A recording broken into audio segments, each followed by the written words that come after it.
kamudlat for today's video. Sa sige kong cellphone, sige girls, napagod ang dabong.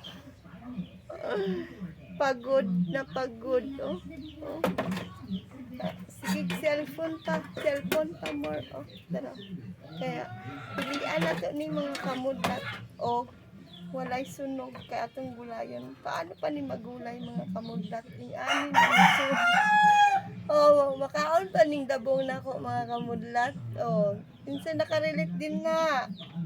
Oh, pagtingog na mo nga nangasunog ato ang giluto tungod sige tag reels. Nang dahil sa reels. Oh, tanawa, di ba? Sige pa, more content pa. Isag sunog ng lunutuan mo, content pa rin para lang maka-income sa wala sa hangin.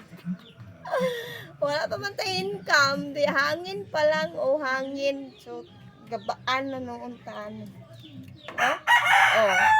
This is real. Real nga sunog.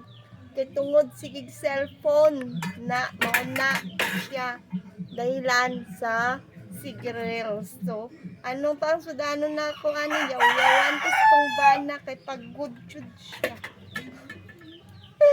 So, pilian na lang nako o guntingon kay para di mabaw-an nga nasunog.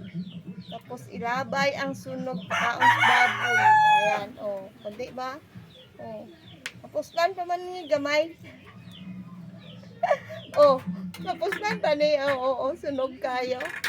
Ala pa ko, kinsay nasunog? Di ito ako ara di ay nga giluto ang nasunog. Diyos ko Lord. Kamsa naman ni napagod ang gulay. Ang gilatan nga gulay napagod sa sigig cereals na dara. Thank you so much sa pag-watch sa kong video nga sunog. I love you all mga kamudlat.